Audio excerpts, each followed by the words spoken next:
Coming in number 3 on our list is the Lasker trap. Starts out with d4, d5, c4, the Queen's Gambit line, and then e5. This is the Albin counter gambit. If you don't play much Albin counter gambit, you should rethink the decisions in your life. But in this trap, we're going to see the pawn take on e5, which is pretty common, and then black pushing forward with d4. It is defended by the queen here. Can always gobble up this material later, and you may see white play e3. Now this is a mistake here, but he may say, hey, yeah, if you want to go ahead and take here, I'll exchange my queen down here. I have a good center control here.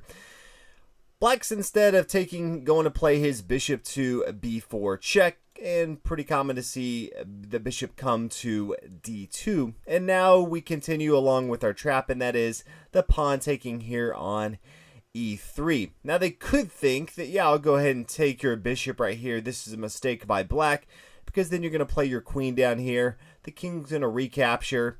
Doesn't matter if you take with your pawn right here. White's going to be up in material. Unfortunately for white, black has other things up his sleeves, and if he does take with his bishop here on b4, then the pawn's going to take here on f2. This is check. The king comes to e2, and now the critical move, and that is the pawn takes here on g1 can turn into any piece it wants to. It's going to turn into a knight check, and a couple things are going to happen. Either A, the king is going to move away from the queen, and the queen is going to fall, or if the king comes back here to e1, queen comes to h4 check, king to d2, not in the best spot, and then knight to c6. While there's not an immediate checkmate, black has so many different options to attack his opponent.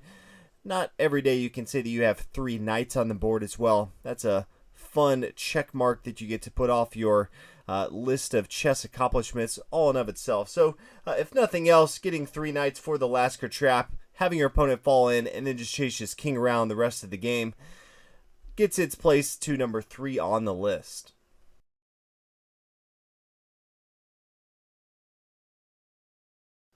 Coming in number 2 on our list is the England Gambit trap. Starts out with d4, e5. Yes, this is a real opening, and if you haven't played it, definitely recommend it. Pawn takes here, knight c3 attacking the pawn. White usually tries to hold on to the material. Bishop to e7 if they continue with bishop to f4 to hold on this material. Then we're going to play queen to b4. This is check, also attacking their bishop here on f4. They're usually going to bring their bishop back here, attack the queen.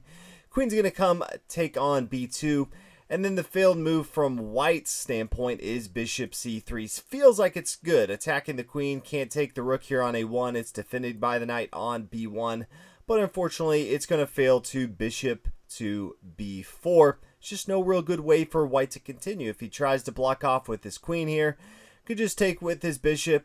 Queen takes. Sure, queen's going to come up here. That is going to be checkmate.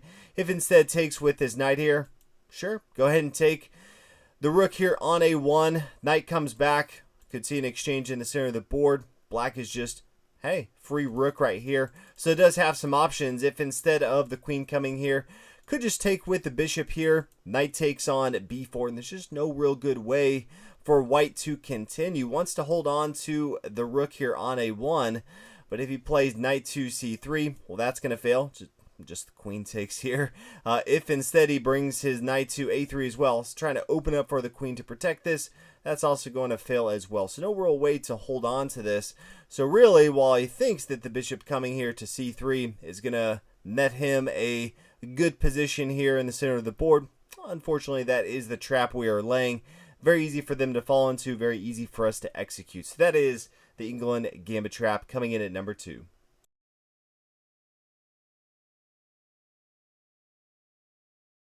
Coming at number 1 on the list is the fishing pole trap. 2 main reasons I have it number 1. The first one is you just have so many opportunities to play it. It derives from the Ruy Lopez. You're going to play knight to f6, they castle on the king side, and then you play the very odd move, knight to g4. Second reason I like it is once you actually get this to land, it's just one of the more satisfying things you'll ever play in chess. They will usually play h3, you're trying to kick your knight back off, and you play h5, says, I do not care what you're doing, go ahead and take my knight, that's fine. If they do this, you attack their knight, knight comes back to e1, and then queen h4, and there's no way to stop mate from here. You're threatening the queen coming up here to h1 or h2. if they try to open up for their king to move on this f2 pawn or f2 square, it doesn't really matter. You just play g3 and then there's going to be a mate followed shortly thereafter. Even if they don't play e1, you still have a lot of attacking opportunities. You're going to have an extremely good game, but so satisfying they play back to e1 thinking they're in a good spot. And then you come play queen to h4 and they just realize that the game is over very, very shortly. So those are my 6 top chess traps. There are a lot more chess traps on my website. I'll have a link below if you're watching this on YouTube. There are a ton of chess traps. These are just my favorite top 6. Would love to hear from y'all what your favorite chess trap is.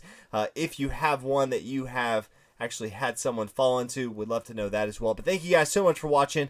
Definitely make sure you check out the link below if you want to check out more chess traps. I'll see you guys in the next video.